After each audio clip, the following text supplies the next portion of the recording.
qui s'est jointe à notre Donc, appel. tout le monde est entré, on est tous ensemble, on peut y aller. On peut y aller. Alors, bonjour tout le monde. C'est un plaisir de vous retrouver ce midi pour notre animation. En fait, aujourd'hui, le thème, c'est l'humain au cœur de la transformation. Donc, on parle d'humain, on parle de cœur et on parle de transformation. Alors, c'est vraiment dans ce contexte-ci qu'on va animer notre rencontre. Puis François et moi, on se parlait de la thématique et puis on se disait, mon Dieu, tu sais, c'est quand même très, très large comme thématique. Puis, on va débuter donc peut-être avec François. Si tu peux nous dire un peu à quoi ça réfère pour nous, l'humain au cœur de la transformation? C'est bon. Tu me poses déjà la première question. Il ne faut pas que je Oui. me mette à bégayer, il faut que je livre, là.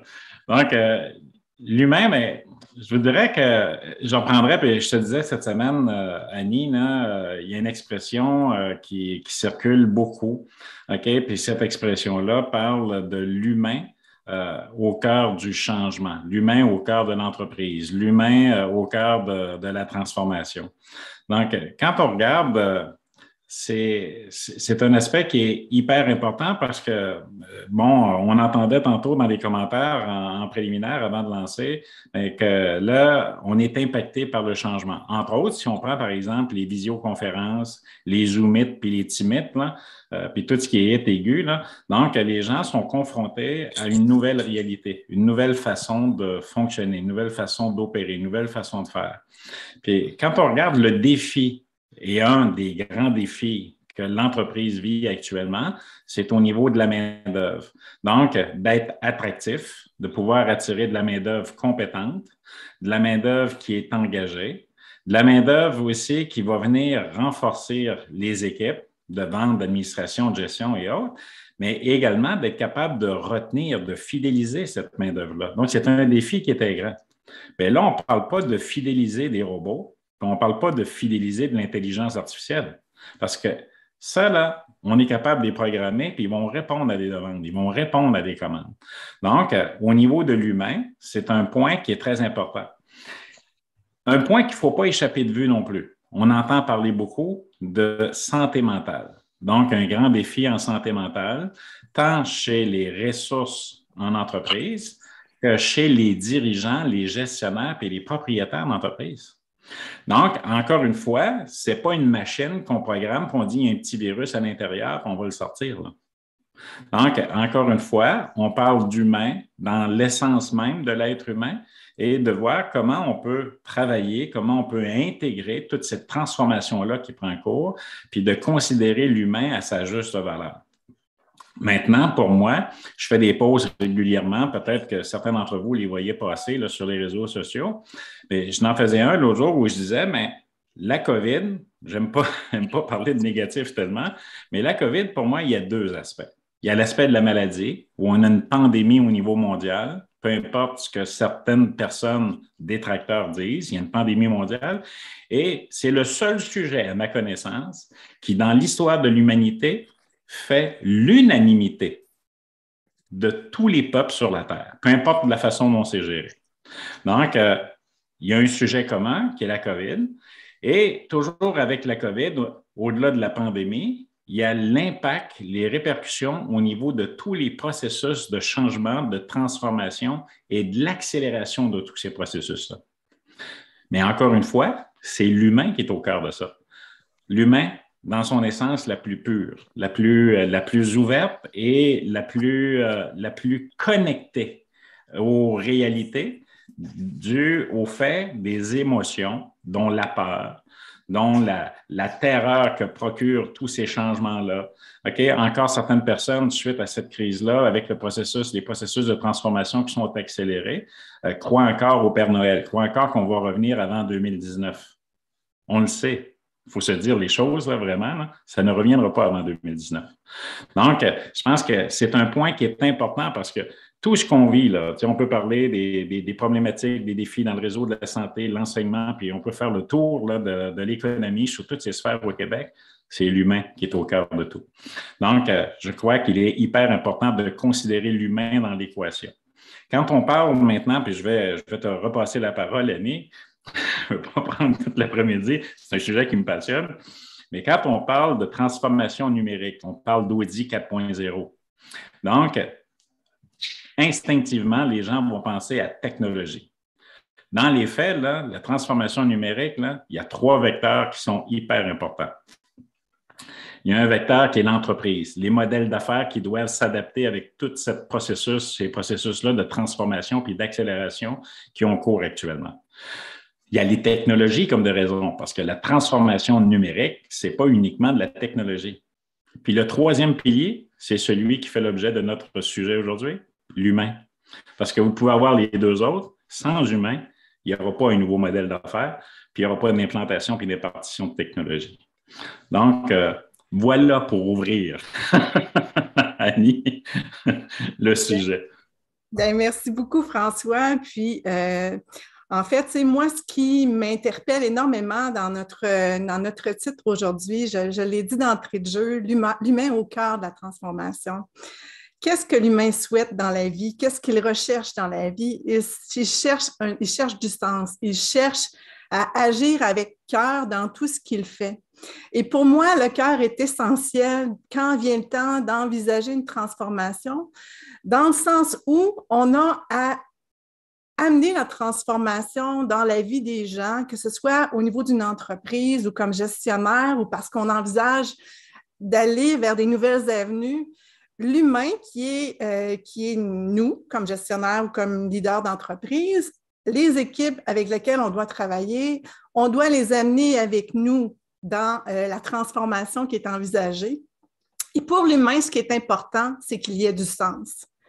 Qu'il y ait du sens, qu'il y ait quand je parle de sens, c'est qu'ils comprennent bien en quoi ça va transformer leur réalité, en quoi ça va les avantager, en quoi ça va améliorer leur sort, en quoi ça va être positif pour leur réalité personnelle ou leur réalité professionnelle.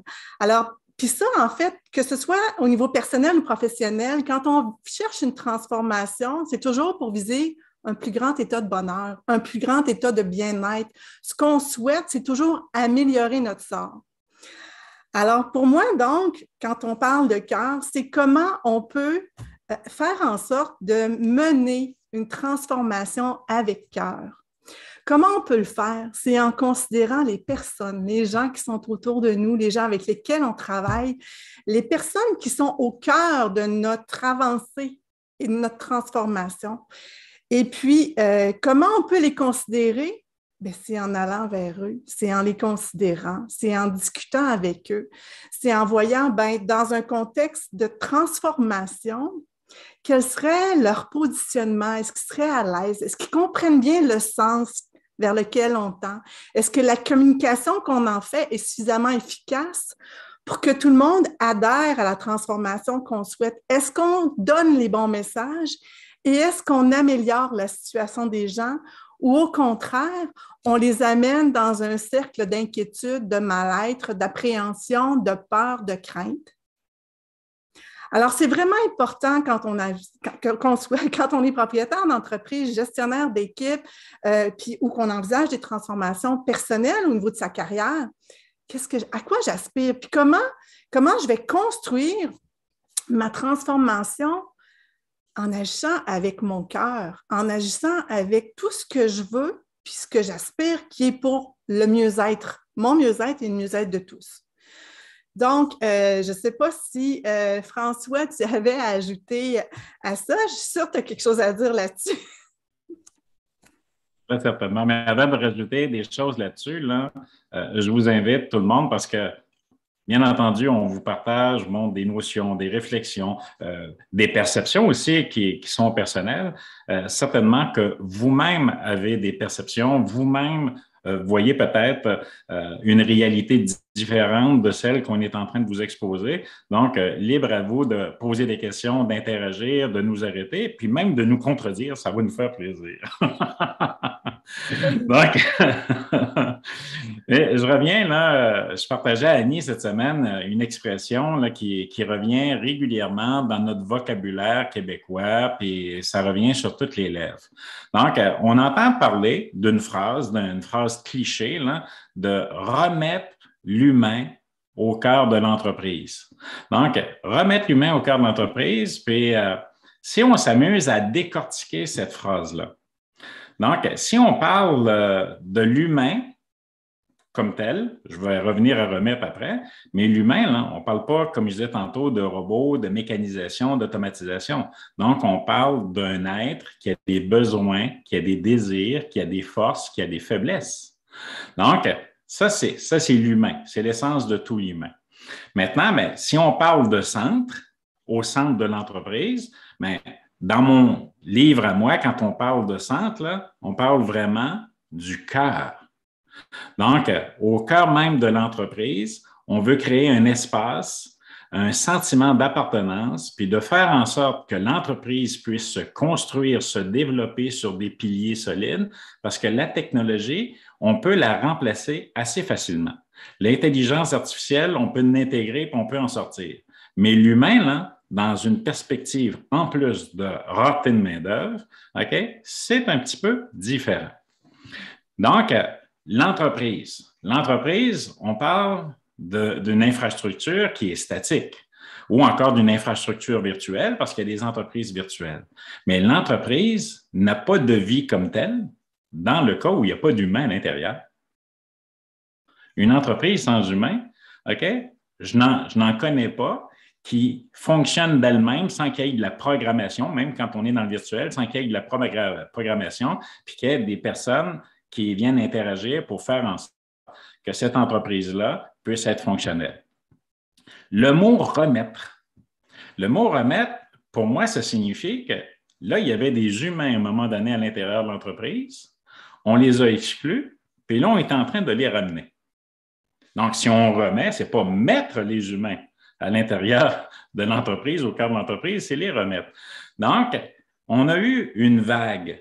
Après certaines années, vous allez comprendre mes cheveux blancs, OK? Après les années 50, 60, on a eu une vague d'automatisation, d'industrialisation, d'automatisation. Donc, l'intelligence artificielle a fait ses apparitions, OK? Puis de plus en plus, là, ça a pris beaucoup de place. Donc, on est en train de perdre au fil des ans, dans ce processus-là, l'importance de l'humain au niveau du fonctionnement adéquat de toute forme d'entreprise. Que ce soit des entreprises de services publics, parapublics, industriels, c'est la même chose. Donc, au final, ce qu'on voit, c'est qu'il y a une correction qui est en train de se faire. Donc, pour moi, quand je parlais de transformation tantôt, la COVID, du point de vue transformation, nous amène comme gestionnaire, comme dirigeant, comme employé, à reconsidérer comment travailler, collaborer ensemble. Donc, je ne connais pas d'entreprise inhumaine, mais je connais des entreprises, par exemple, qui manquent d'intégrer l'humanité à l'intérieur de leurs activités et de leur développement. Donc, de remettre l'humain au cœur de l'entreprise, c'est de s'assurer que l'humain puisse être à sa place, puis que l'humain ne soit pas considéré comme une ressource. Parce que j'entends parler beaucoup là, au niveau des ressources. Vous savez, quand on fait les fameux business Canva, business model, ressources, on a les humains, on a les employés. Non, non, non. Les humains et les employés ne sont pas des ressources. C'est le capital même de l'entreprise. C'est ce qui permet à l'entreprise de pouvoir capitaliser, croître, grossir, puis affirmer et afficher son authenticité, créer son ADN, puis de développer un pouvoir d'attraction pour attirer vers elle les joueurs importants pour faire la différence. Donc, en conclusion, là, l'humain est le centre de l'entreprise. Donc, ce n'est pas remettre l'humain au centre de l'entreprise, c'est d'accorder à l'humain. Puis quand je dis l'humain, pas uniquement les employés, les gestionnaires, les propriétaires. OK? Je pense que parmi les plus grands défis des prochaines semaines, des prochains mois, des prochaines années, c'est de revenir à des valeurs, les valeurs humaines traditionnelles, puis d'être en mesure de faire preuve d'authenticité, d'être ne pas avoir peur de démontrer sa vulnérabilité, puis également de faire preuve d'empathie. Ça, là, ce sont des valeurs qui connectent les humains entre eux et qui font toute la différence. Donc maintenant, Annie, je ne sais pas si tu as autre chose à rajouter là-dessus. Oui, c'est sûr que j'ai ajouté, François, tu sais bien.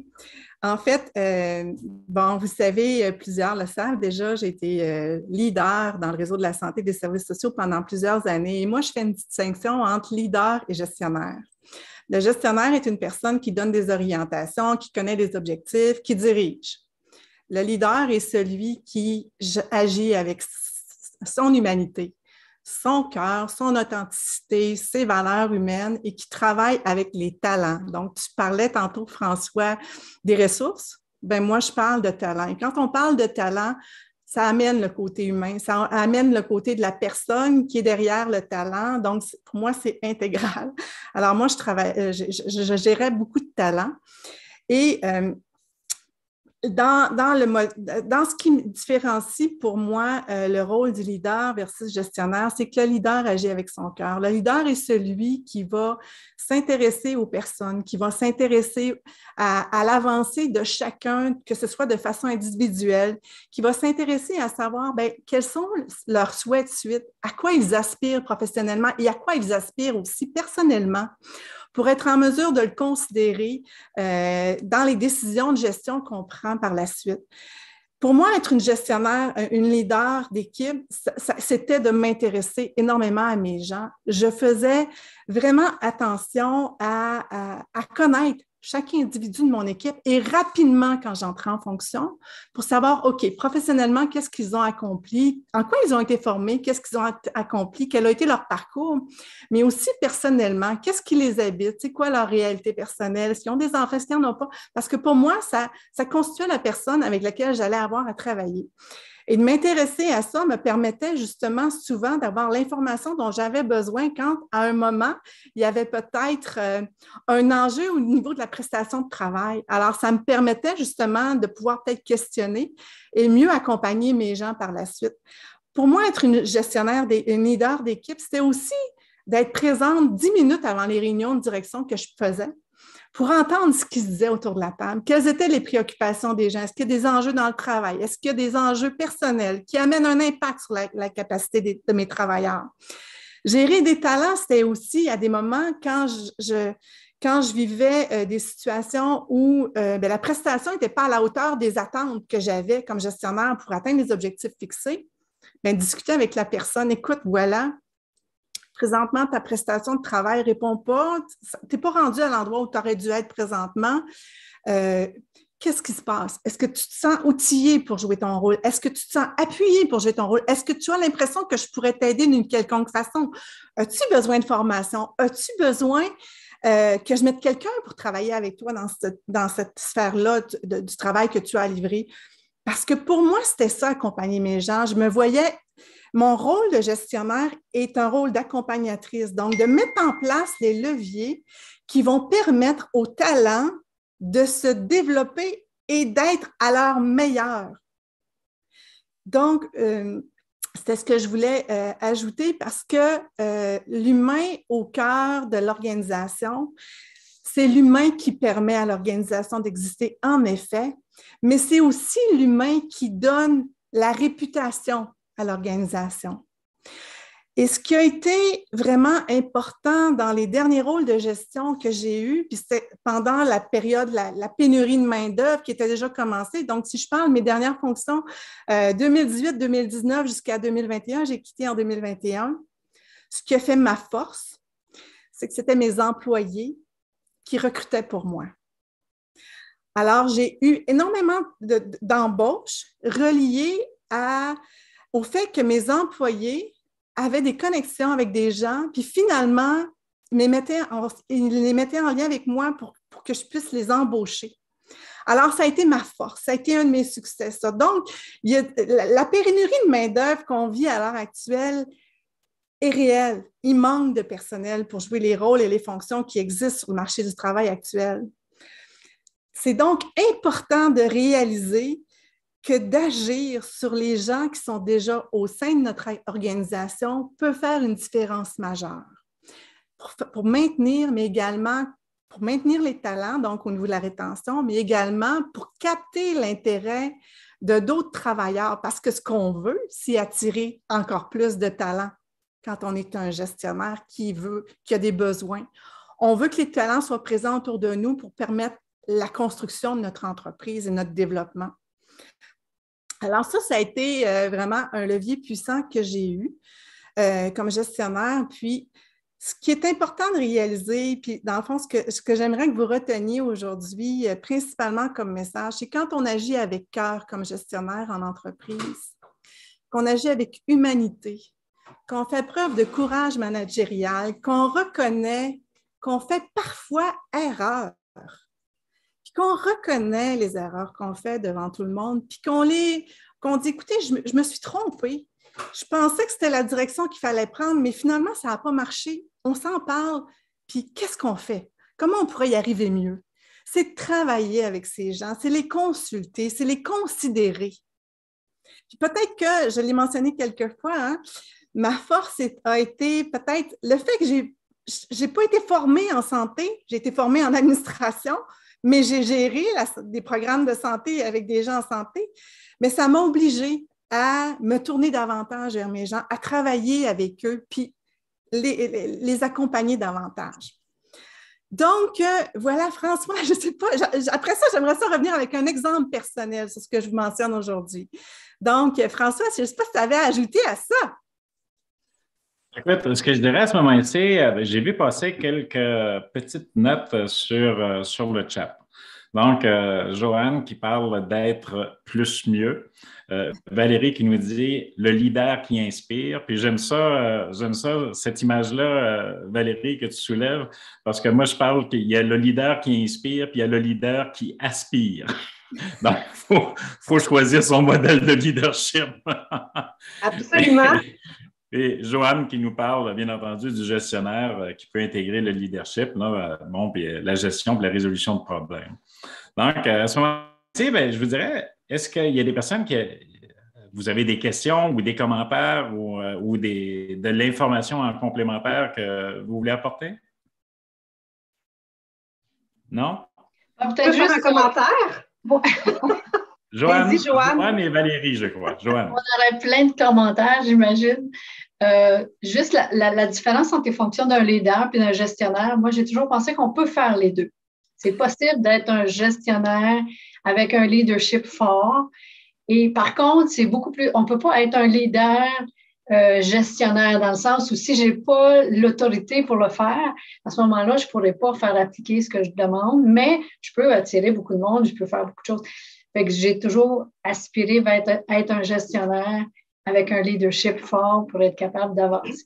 C'est juste ça le commentaire. Puis, au niveau des réunions, quand Annie parlait, c'est vrai qu'on règle beaucoup de problèmes juste avant puis juste après une réunion. Absolument. Puis j'aime bien ton commentaire. Puis c'est vrai. Puis tu sais, le leader un bon leader va être un gestionnaire, donc il va connaître les objectifs, il va être en mesure d'amener ces gens vers leur réalisation. C'est vrai que c'est complémentaire, ça va ensemble. Merci. Oui, Valérie. C'est juste un commentaire pour la professionnelle en GRH. C'est du bonbon à mes oreilles de voir ça ce midi. Bravo Annie, bravo François, c'est super. Dommage que c'est la pénurie qui a généré des prises de conscience, mais ça fait 20 ans là, qu'on le sait qu'il va y avoir une pénurie et que ça va créer tout ça.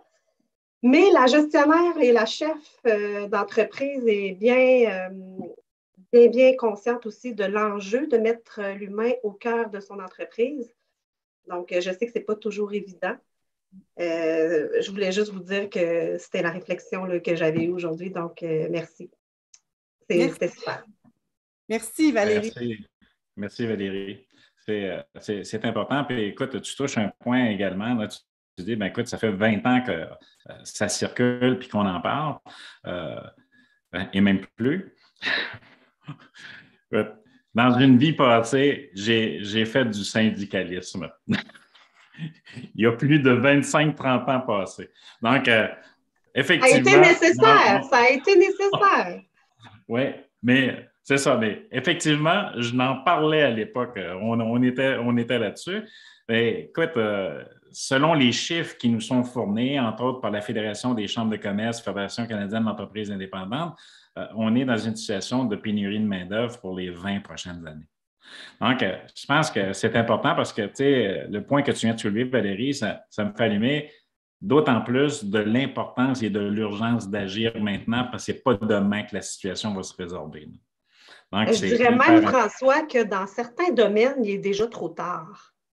On voit des fermetures présentement, puis c'est directement relié à ça, là. Tout à fait. Il y a des entreprises qui ferment. Écoute, j'ai un client à moi, là, l'année dernière, petite parenthèse, l'année dernière, c'est une entreprise québécoise très nichée dans le domaine des technologies. Puis l'entreprise a refusé un contrat de 10 millions de dollars parce qu'elle n'était pas capable de le livrer. Et là, ça veut dire de l'emploi à l'autre bout. Ça veut dire que, tu sais, puis là, c'est probablement un contrat qui est allé ailleurs, peut-être ailleurs au Canada, aux États-Unis, en Europe, on ne sait pas où, là, mais ils l'ont refusé. Pas capable de livrer. Donc, c'est majeur.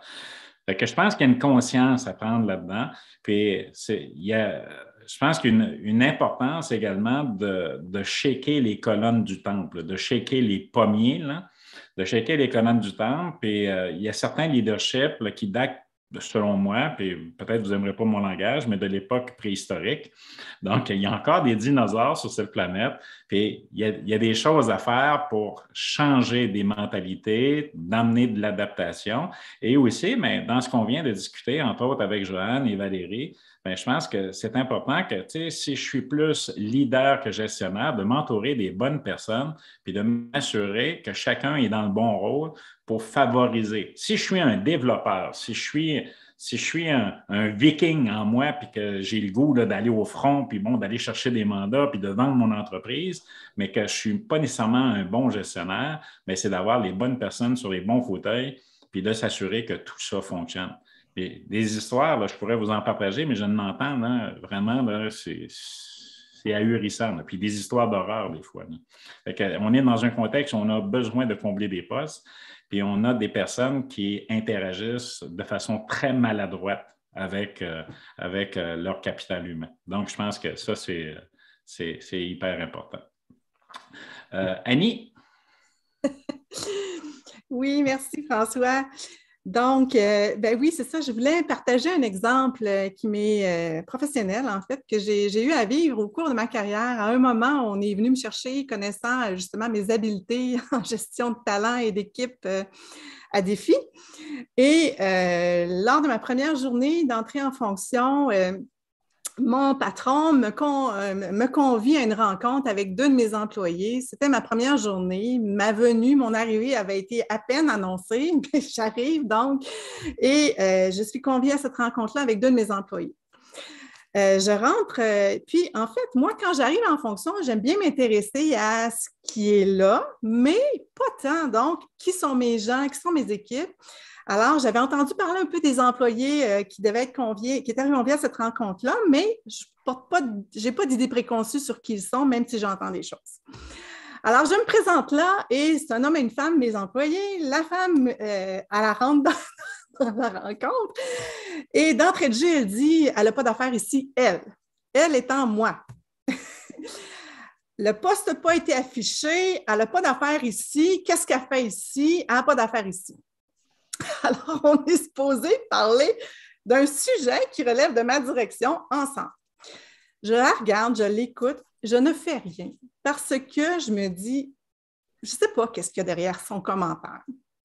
Alors, je l'écoute et tout ça. Par la suite, j'en discute avec mon patron et je laisse porter. Par la suite, en fait, moi, je continue puis je me dis en moi, on est venu me chercher pour une raison. Alors, j'ai un rôle à jouer ici et je vais le jouer. Voilà. Donc, je ne me sens pas en malaise avec le commentaire qu'elle a pu faire.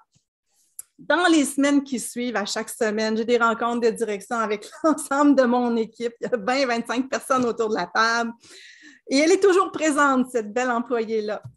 Et elle cherche toujours à venir essayer de me coincer, à me tester devant tout le monde, de me remettre en question, d'être pas d'accord avec ce que je mentionne et tout ça.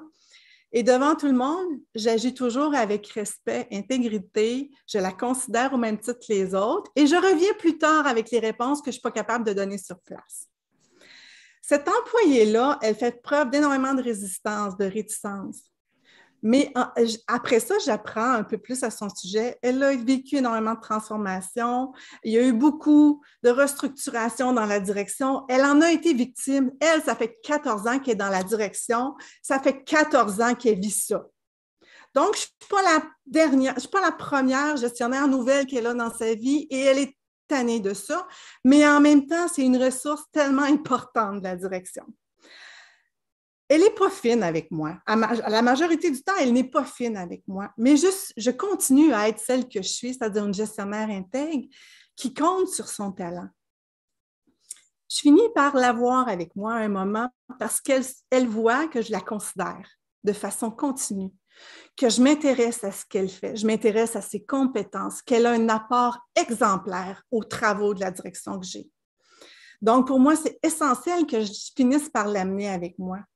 Et elle a embarqué avec moi parce que j'ai été respectueuse, parce que j'ai usé mes habiletés relationnelles, de mon amour envers l'ensemble de mon équipe. Je n'ai pas boqué devant elle, je l'ai accompagnée et je lui ai permis d'être déçue d'avoir vécu tout ça, mais de découvrir qui je suis moi pour qu'on avance ensemble. Puis à un moment, j'en suis même venue à dire, écoute,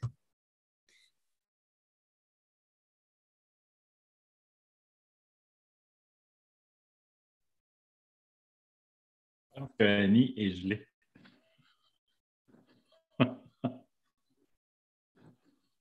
On va attendre un petit peu, mais j'ai l'impression que son signal a coupé. Cette valeur, elle était très inspirée et inspirante. Oui, puis je voyais son signal sur mon écran, je voyais son signal Internet jouer, mais là, je pense que c'est terminé. Donc, de toute façon, on arrive au terme de notre rencontre d'aujourd'hui. Je vais prendre quelques minutes avec vous. Si vous avez des questions, des commentaires en lien avec notre thématique aujourd'hui, donc je suis là pour vous écouter, pour vous entendre.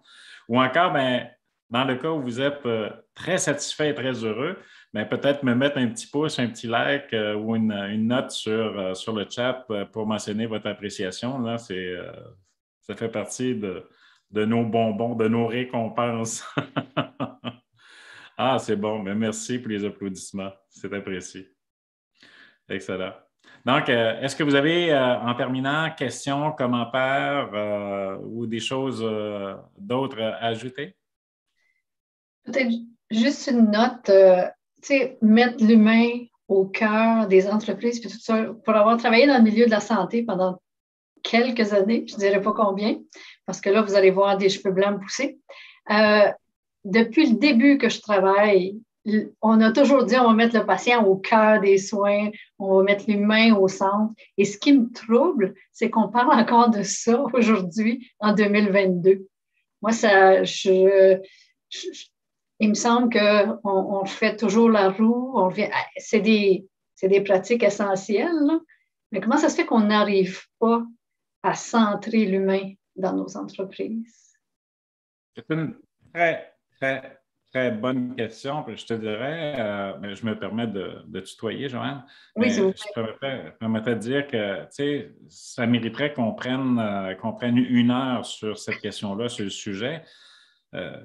C'est ahurissant. Peut-être qu'il y a des gens qui ont le côté, le volet humain plus développé que d'autres, mais je pense que l'analogie que j'ai utilisée, je crois, la semaine dernière, là, c'est l'analogie du crapaud dans la marmite. Donc, on a un crapaud dans une marmite dans l'eau froide.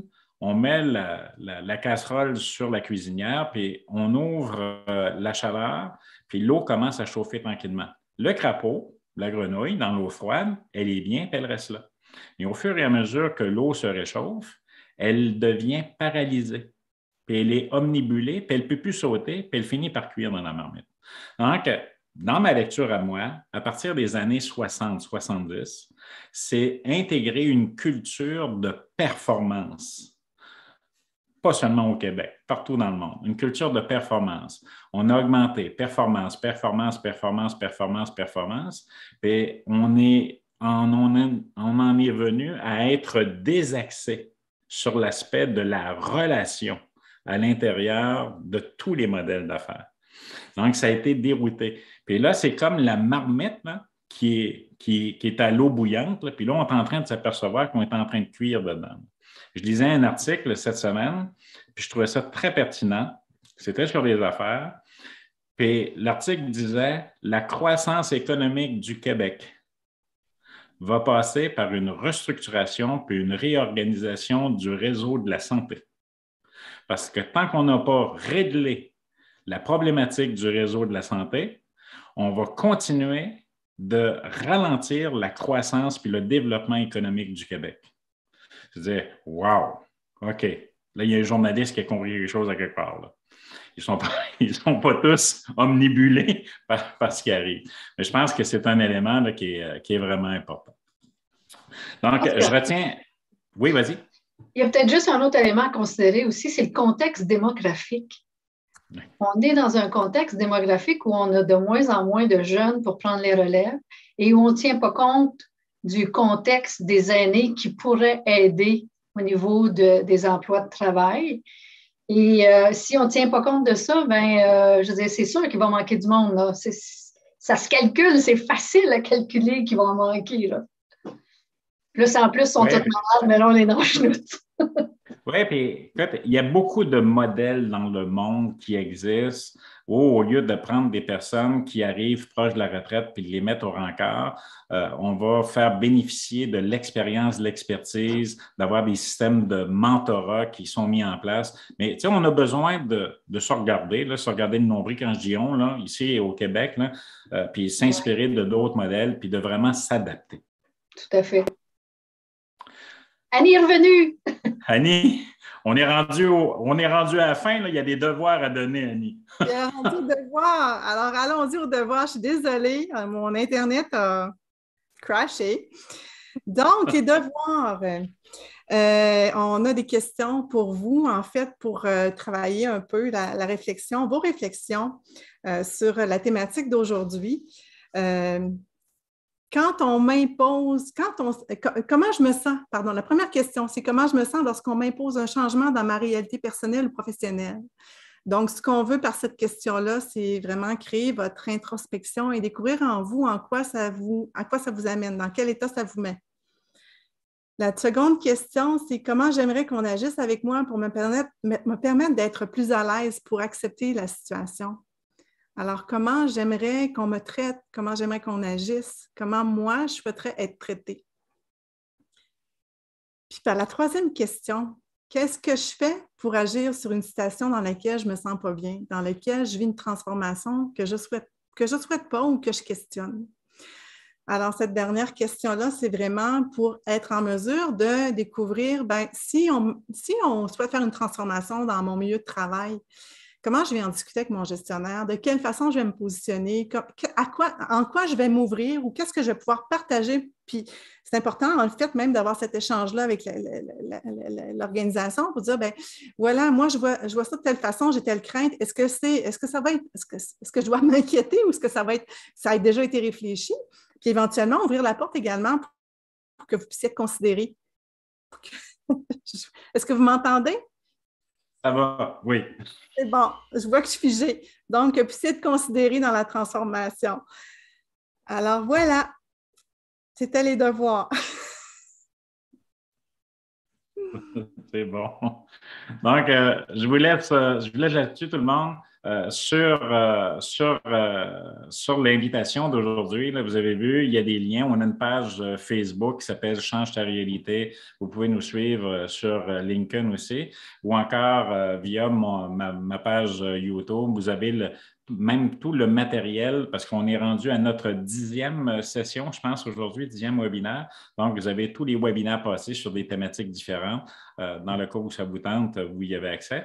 Puis, vous aimez parlez-en, partagez, invitez vos amis, puis revenez-nous. Il n'y a pas d'arnaque, on le dit souvent, là, on n'est pas là pour vous vendre quoi que ce soit. C'est de grande générosité de la part de Annie, puis de moi, puis de faire en sorte de permettre que tous ces mouvements-là de transformation, puis d'évolution de l'être humain à l'intérieur de tout ce qu'on vit actuellement puissent être supportés sur des piliers plus solides, puis qu'on travaille ensemble à développer notre mieux-être collectif. Donc, merci tout le monde, puis à très bientôt. Bye bye tout le monde!